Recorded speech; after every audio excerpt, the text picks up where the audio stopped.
Boleh begitu, bos. Ya? Ini juga imam kadangkala harus perhatikan. Ada juga kadangkala imam membalik-balik sunnah Rasul. Nabi jelaskan, kalau kau jadi imam, ringkaskan bacaan solatmu. Ini baru jadi imam, mau takbir aja sudah lama. Gajet tuh wakak mani bawan selesai. Ada juga yang begitu. Kata Nabi, ringkaskan bacaan solatmu. Ringkas. Yang kedua kata Nabi, bacalah yang umumnya orang hafal. Tujuannya apa? Satu, orang bisa husuk mengikuti kalau yang dia baca hafal. Coba kalau imamnya membaca kul huwallahu ahad, anak-anak juga ikuti belakang. Kul huwallahu ahad. Karena dia hafal. Begitu imam membaca surah Al-Baqarah ayat 10 sampai 115. La haula wala quwwata illa billah. Dia husuk dengan bacaannya, kita husuk dengan hayalan. Kita mau ikut, tidak dihafal, mau ruku, belum selesai, terpaksa kita baca semua itu di dinding. Keadaan keuangan masjid, pengeluaran, saldo. Waduh. Sudah dibaca satu tripleks, belum selesai bacanya imam, dibaca lagi kalender Persatuan Guru Republik Indonesia cabang Kabupaten Tanah Bumbu. Selesai lagi, belum selesai imam, dibaca lagi bajunya orang caleg DPR RI nomor urut 7 dari Partai Nasdem. Dibaca semua, Pak. Siapa yang salah? Siapa salah? Imam. Makanya kata Nabi, baca yang umumnya orang hafal dan ringkaskan. Ada orang jadi imam, dites lah anak penghafal, kau jadi imam nak? Mau didengar bacaanmu? Ya, jadi imam lah, hanya dia yang hafal. Begitu lagi sholat, tiba-tiba ada cicak jatuh, kena telinganya, stres hilang hafalannya. Apa sambungannya ini? Dia lupa betul, hening satu masjid. Tiba-tiba imam berkata, tolong bantu di belakang. Dia bilang di belakang, saya juga tidak tahu. Tiba-tiba berteriak, kalau begitu ya sudah, Allahu Akbar. Memangnya anggota DPR. Saya punya pengalaman ini Pak, waktu saya kecil di kampung SMP saya waktu itu sholat asar, lama sekali imam sujud. Kenapa lama betul ini imam sujud? Ada apa ini? Tiba-tiba ada kawan saya nakal, diangkat kepalanya. Wih, hilang imam. Ternyata yang ditunggu sudah keluar. Dia keluar dari pintu samping. Kacau sholat. Selesai sholat ditanya, Pak Imam, kenapa kau tinggalkan kami? Dia bilang, saya kentut nak. Pak Imam, lain kali kalau kentut, kasih bangkit dulu kepala supaya kami lihat kau keluar. Dia bilang, saya sengaja, malu saya kau lihat. Kacau sholat. Siapa yang salah? Siapa salah? Siapa salah? Imam. Makanya hati-hati milih imam. Ya, ada lagi kejadian ini waktu saya kuliah, KKN. Belum jadi ustadz saya waktu itu. Wih, ada kawan saya dia pakai baju gamis. Wah, saya bilang pasti anak pesantren. Jadilah imam dia. Saya di belakang dua anak fakultas sastra. Begitu dia baca Al-Fatihah masih aman. Dia baca Al-Kafirun dalam hatiku, cari penyakit ini orang ini. Bener, dia baca enggak mau sampai. Wala antum abiduna ma a'bud wala ana abidu ma abattum wala antum abiduna ma a'bud wala ana abidu ma wala antum tak putar. Temanku jengkel dia ada sastra. Kenapa itu tak putar-putar? Lah sudah ini juga saya pikir. Kacau sholat. Makanya kalau imam salah, kacau jamaah kita. Makanya hati-hati milih imam. Kata Nabi, milih imam itu tidak boleh sembarang. Jamaah makmum boleh, mulai dari orang waras sampai orang gila boleh jadi makmum. Mulai dari orang belum balik sampai dewasa boleh jadi makmum. Tapi imam tidak boleh. Kenapa? Salah imam, salah kalian. Jamaah. 2020 Tanah Bumbu akan milih imam. Bupati. Salah milih imam, salah kalian, menderita kalian di kabupaten ini. Maka hati-hati milih imam. Pun kita jadi makmum juga tidak boleh sembarang. Harus ada etikanya. Jadi makmum kata Nabi, kalau kau ke masjid sikat gigi dulu, terutama kalau subuh. Bayangkan kalau kita tidak sholat, tidak sikat gigi, tidur semalaman, orang di samping kita balik kanan, kita balik kiri menguap. Sampai meninggal diingatnya itu, busuk mulutnya itu. Sudah sikat gigi. Apalagi, kalau kau jadi makmum, jangan kau merasa kaulah yang paling soleh dalam masjid itu. Ada juga orang takbir itu kayak mau dia gigi, kita punya telinga. Cool man. Baca Al-Fatihah kayak dia ada di telinga sampingnya. Pada cengi capo. Hanya ganggu ki. Ada lagi apa? Itu kaki. Kaki juga itu kadang-kala mengganggu. Kita kasih pindah, dikasih pindah lagi kakinya. Kasih pindah, dikasih pindah lagi. Saya jengkel, saya injak. Selesai salat. Ustaz, kenapa kau ganggu saya? Makanya adik-adik, kalau mau saya tanya, kenapa kau kasih pindah-pindah kakimu? Kau ganggu saya? Dia bilang supaya rapat saf. Bos, sini. Kalau mau rapat safmu bukan jari-jari kaki yang kau tempel. Tapi apa? Bahumu atau siku. Kalau siku rapat, pasti saf rapat. Tidak ada orang sholat begini. Tapi kalau kakimu rapat, safmu longgar. Ya. Ada lagi, selesai sholat yang paling menjengkelkan itu. Selesai sholat, dia ambil saf paling depan, belakangnya imam. Begitu, assalamualaikum, langsung lompat. Mau lihat, tidak jabat tangan, tidak langkai orang, itu kurang adab kalian. Kalau kalian tidak mau doa bersama, tidak mau jabat tangan selesai sholat, ya sudah di belakang kau duduk. Supaya kau tidak ganggu orang. Ingat adik-adik sekalian ini, yang baru belajar agama. Puncak dari semua ilmu adab.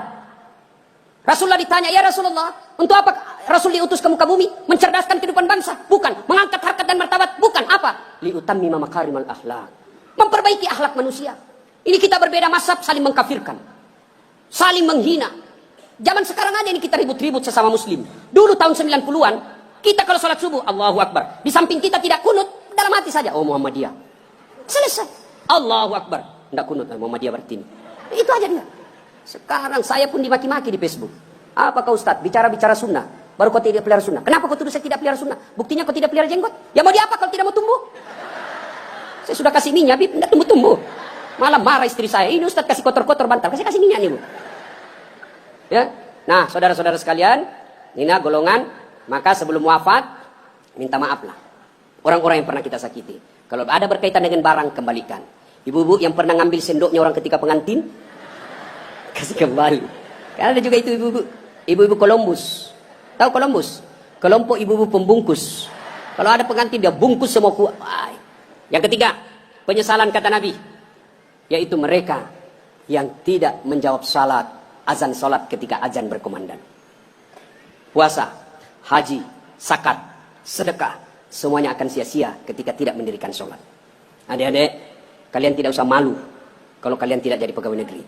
Ibu-ibu, kalian tidak usah cemas dan merasa malu kalau sampai sekarang ini masih ngontrak-ngontrak rumah.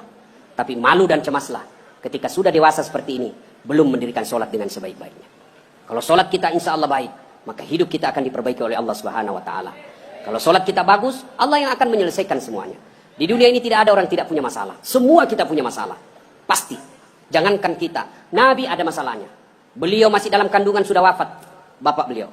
Baru 4 hari setelah lahir, diambil sama ibu susunya. 4 tahun usia beliau, baru diambil kembali Siti Aminah. 6 tahun meninggal lagi ibu beliau, yatim piatu. 8 tahun meninggal lagi kakek beliau. Diambil oleh pamannya. 12 tahun sudah ikut perang. Makin ke sana, makin banyak tantangan. Diusir dari kampung halamannya. Dan siapa yang mengusirnya? Bukan orang lain. Siapa? Pamannya sendiri. Maka, Nabi saja punya masalah, apalagi kita. Adik-adik, ini ibu-ibu kalau ada masalah, maka perbaiki sholat. Insya Allah, Allah yang akan selesaikan masalah-masalah kita. Tidak ada orang tidak ada masalahnya. Maka kalau mau selesai masalah, man yattaqillaha yaj'allahu makhraja. Allah yang akan menyelesaikan masalah-masalah kita. Bukan berarti tidak ada masalah. Ada masalah, tapi Allah yang selesaikan. Nah, ada masalah, perbaiki saja sholat. Ada yang bilang itu sholat Ustaz, masalahnya lebih banyak lagi sekarang. Nah, bisa jadi dia sholat tapi tidak ikhlas. Hayya 'alas sholat, asar lagi. Padahal barusan kita sholat duhur, aku tidak ikhlas. Saya sholat Ustaz, betul kau sholat, tidak ikhlas. Mana buktinya? Pakaian seada-adanya. Malah ada ibu-ibu yang tanya, Ustaz, bolehkah orang sholat itu tidak pakai BH? Kenapa bisa Bu? Panas sih Ustaz, tidak ada AC, tidak ada kipas angin. Kita baru pulang pasar. Boleh, tapi apa itu beradab? Ibu-ibu pergi ketemu gubernur tapi tidak pakai BH, boleh kan? Tidak Pak Gubernur. Mohon maaf ini Pak Gubernur.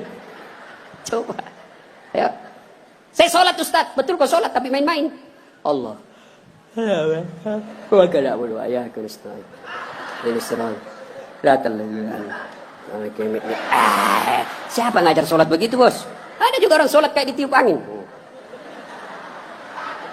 Ada lebih parah Allah. Siapa ajar kau sholat pakai keju-keju? Jadi jangan heran ketika sudah 20 tahun sholat, kok masalah kita tidak bisa lepas. Salah satu sebabnya kita sholat seada-adanya. Bapak saudara-saudara sekalian, tepat tanggal 12 Rabiul Awal, tahun ke-11 Hijriah, Rasulullah SAW demam. Lalu Allah perintahkan kepada malaikat Jibril. Jibril, kau turun, panggil 3 malaikat. 2 malaikat, Israel, Israfil, Mikail. Kau turun 4 malaikat. Sampaikan kepada Muhammad, Allah perintahkan saya menjemputmu dengan catatan tanya dulu. Kalau dia sudah mau, cabut nyawanya. Kalau belum, tunda sampai mau. Turun, malaikat. Langit pertama, langit ke-7 masih berempat. Jibril, Mikail, Israel, Israfil. Langit ke-6 sampai ke-2 masih berempat. Di langit pertama, Jibril berkata, malaikat pencabut nyawa saya tidak bertugas. Kau saja yang turun, jemput Nabi Muhammad. Tapi kata malaikat pencabut nyawa, tapi selama ini kamu yang ketemu. Kamu kan chase-nya. Kamu sahabatnya. Kau turunlah. Saya tunggu kau saja di sini. Turun, malaikat pencabut nyawa. Depan rumah Nabi ketuk pintu. Assalamualaikum warahmatullahi wabarakatuh ya Rasulullah. Nabi menjawab, Waalaikumsalam warahmatullahi wabarakatuh. Fatimah buka pintu. Bah, tidak ada orang. Kata Nabi, sudah ada di samping saya. Kata malaikat pencabut nyawa, ya Muhammad, hari ini saya diperintah untuk mencabut nyawamu apabila kau mau. Menurutmu bagaimana? Kira-kira kalau Pak Cuncun ditanya ini apa jawabannya, bos? Saya diperintah cabut nyawa. Tunggu dulu, orang belum jadi bupati. Pasti. Ustaz, Dasat, saya diperintah cabut nyawamu. Menurutmu bagaimana? Tunggu dulu, istri baru satu. Itu pasti mau sekali poligami tapi takut sama istrinya. Apa jawaban Nabi? Wahai malaikat, seluruh Nabi dan Rasul senior saya, setelah mereka melaksanakan tugasnya, mereka menghadap kepada Allah. Saya pun siap hari ini. Cuma ini ada yang lain. Mana Jibril? Jibril ada di atas. Kau panggil dulu deh. Ada yang saya mau tanyakan. Naik malaikat pencabut nyawa. Jibril, kau dicari sama CS-mu. Saya bilang memang kau ikut. Kau banyak cerita. Sudahlah, kau turun sini. Turun malaikat Jibril. Ya Jibril, kalau hari ini saya harus menghadap kepada Allah, tolong berikan saya kabar gembira. Ya Muhammad, seluruh Nabi dan Rasul haram masuk surga sebelum engkau lebih dulu di dalamnya. Alhamdulillah. Ya Muhammad, seluruh malaikat yang pernah Allah ciptakan, sekarang mereka antri menunggu rohmu. Alhamdulillah. Apalagi Jibril, ya Muhammad, kalau ada dosa dan kesalahan yang pernah kau lakukan, Allah telah mengampuni dosa-dosamu. Alhamdulillah. Tapi Nabi berkata, Jibril, itu kan saya. Saya tidak cemas soal diriku. Yang aku cemaskan, siapa? Tolong kasih saya berita gembira soal umatku. Kita yang dicemaskan Nabi. Tolong berikan saya berita gembira. Naiklah. Jibril bertanya kepada Allah, turun membawa berita. Ya Muhammad, saya dapat berita gembira dari Allah. Apa? Meskipun engkau sudah tidak berada di tengah-tengah mereka. Meskipun engkau sudah tidak berada di tengah-tengah umatmu. Selama umatmu berpegang kepada Quran dan Sunnah, insya Allah